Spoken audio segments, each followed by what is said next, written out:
si vous voulez utiliser? De l'eau, de la farine, de la levure. Alors les œufs, est-ce qu'on en est pour le pain?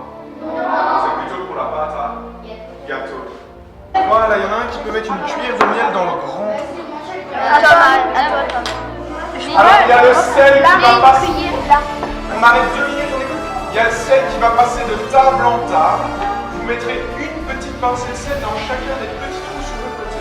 Il y a le miel aussi qui va passer. Le miel, on va mettre une cuillère de miel au milieu dans le grand trou. Alors il y a 2 cuillères dans le pot de miel, c'est pour utiliser la première pour pousser le miel pour qu'il tombe. C'est bon?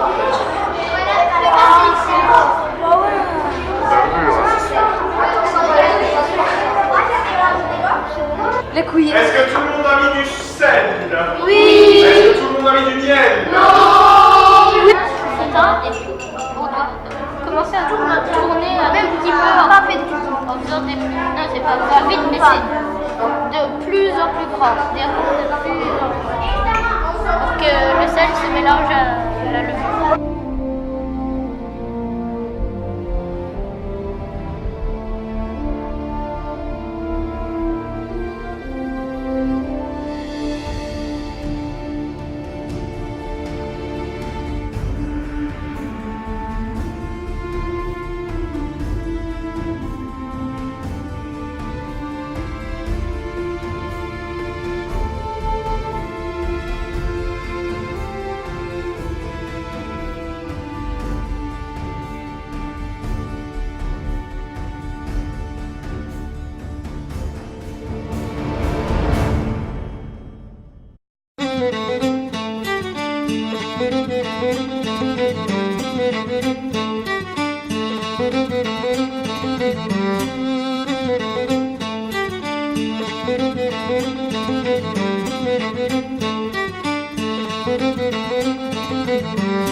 Donc on est dans l'Antiquité.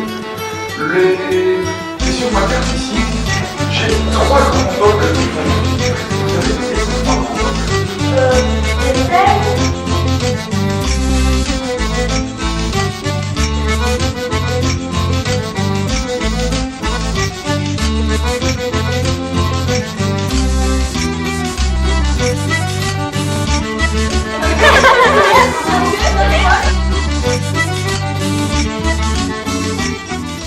On va parler un petit peu d'archéologie expérimentale. Est-ce que c'est l'archéologie expérimentale? Bah, c'est pour tester les choses, mais Ouais, donc on entend des expériences.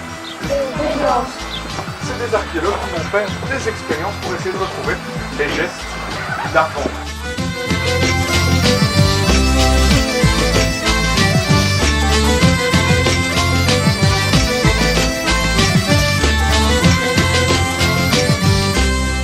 Donc ici le boulanger vient de mettre d'allumer son four à pain.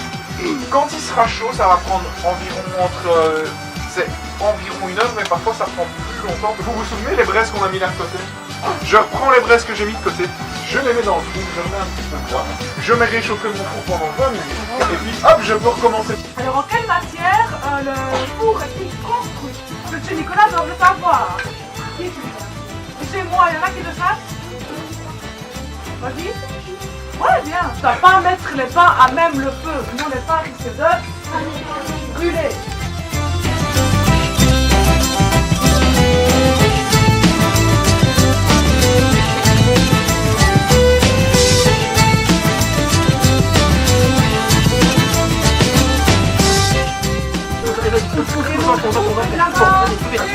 Encore. Bien, si ça coupe les poulets à l'intérieur, bien dans le fond. C'est le plus petit. Ah, maintenant, avec les comme ça. Sur mon oreille.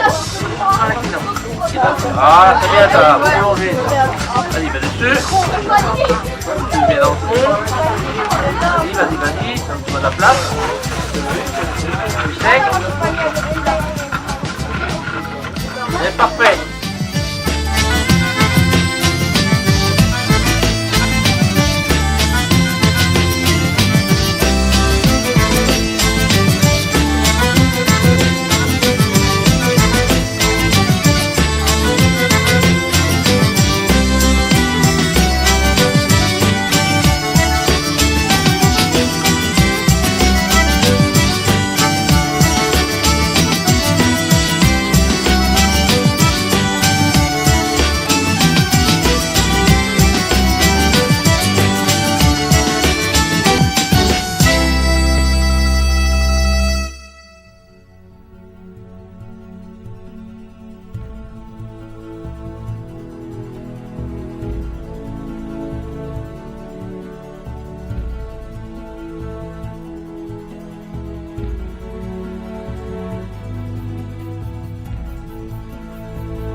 Un peu écarté, prêt à frapper. Allez. 2 Charline, 3 Charline.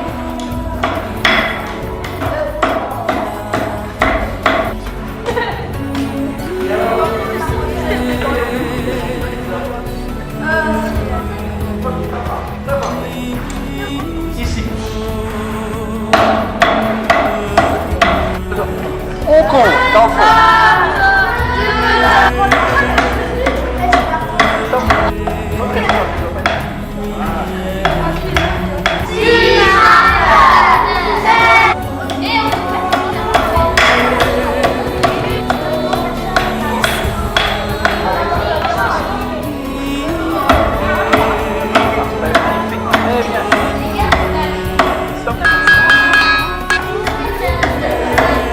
Est-ce que tu vas pas essayer de me taper sur les doigts? Si. 5 soleils, 6 soleils. Vas-y, Stop.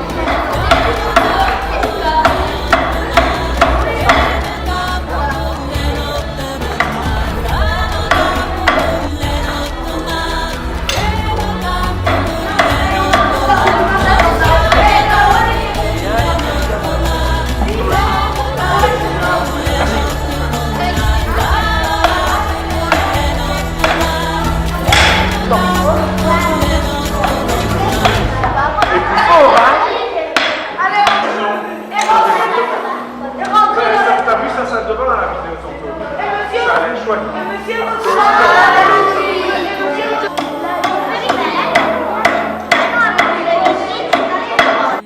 Mais parce que quand tu prends de la soupe, tu manges pas avec tes mains. Oui. Et le couteau? Et le couteau? Et le couteau, bah pour couper. Ah, tu coupes pas comme Si ça? tu mets d'abord sur le viande comme ça, tu te prends pas comme ça. Tu vas prendre, oui, mais tu vas prendre des petits morceaux. Mais moi, il y a un peu. Un apprenti forgeron, quand il arrive chez un forgeron pour apprendre son métier, il va aussi fabriquer ses outils avec cette personne-là.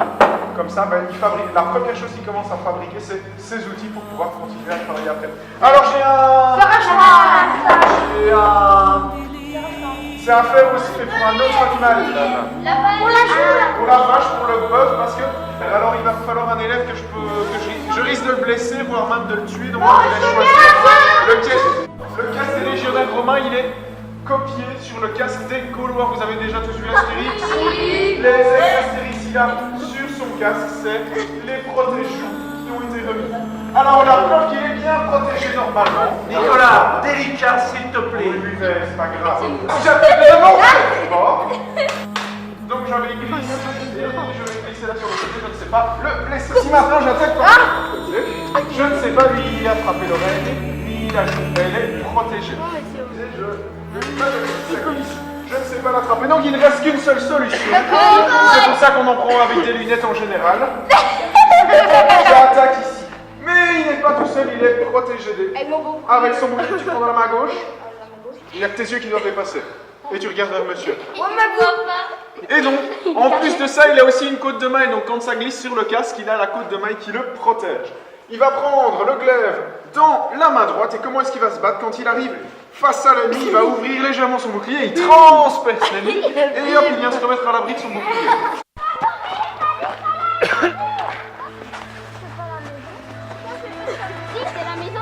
Alors, on est devant maintenant la grande maison du maître. Elle fait 107 mètres de long, c'est plus grand qu'un terrain de foot en longueur. Mais déjà, pourquoi est-ce que le maître a choisi de construire sa maison ici? Il va voir ses ouvriers qui vont travailler. Et la vue qu'il a par là, vous vous souvenez, est-ce qu'il y avait beaucoup de grands arbres ici? Non. Que c'est une cave, mais il y a des pièces où c'est pas du tout ce que c'est. Vous avez dû creuser alors? Ici, oui, avant c'était recouvert de terre, c'est les archéologues qui ont Monsieur? tourné. Oui.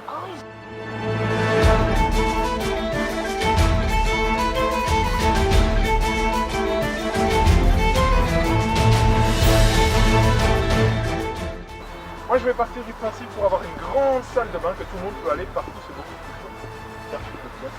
Donc, la pièce où vous êtes, c'est comme à la piscine, c'est le vestiaire, c'est là qu'on va laisser ses affaires. La pièce tiède, le sauna, on revient dans la pièce tiède, on revient, passe par le vestiaire et d'ici, je passe dans une... Chez les Romains, les tuyaux vont passer dans les murs et ils vont déjà pouvoir, comme chez nous, ouvrir le robinet pour remplir la baignoire d'eau chaude. Et donc, sauf que chez les Romains, la salle de bain, on va y aller à plusieurs, les hommes séparés des dames, mais je peux m'asseoir ici avec mes amis et discuter en prenant mon bain. Comme ça, j'ai une espèce de cheminée qui passe partout sous le sol. Et si mon sol est chaud, ça va chauffer ma pièce. Il y a des gens qui ont des chauffages par le sol. Sauf que chez vous, c'est de l'eau. Chez les Romains, c'est l'air qui passe. Oui, une grande toge, donc je vais la relever et je vais m'asseoir, ça casse beaucoup plus, c'est plus discret. Alors les filles et les garçons aussi, quand vous allez aux toilettes, vous discutez jamais. Ben voilà, ici c'est plus facile, il n'y a pas de mur, c'est encore plus facile pour parler.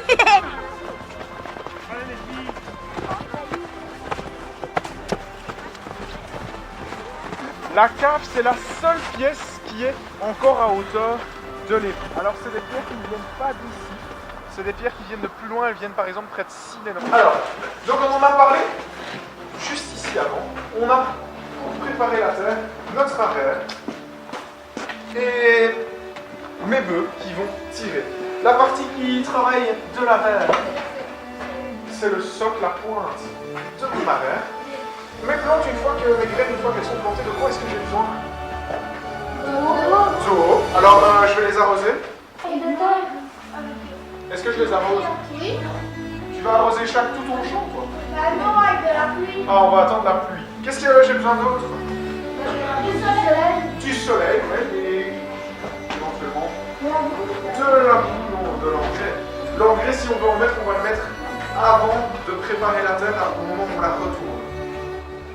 Capucine ici, est-ce qu'elle tire ou est-ce qu'elle pousse? Elle tire. Qui dit qu'elle tire? Alors son rôle c'est de pousser tout ça dedans, mais aussi de temps en temps la racine, elle n'est pas bien enfoncée. Et donc si la racine n'est pas bien enfoncée, toute la tige va s'arracher et va suivre ici. Et donc en poussant, il détache l'épi et la tige. Et vas-y, fabrique de la farine, tu peux tourner.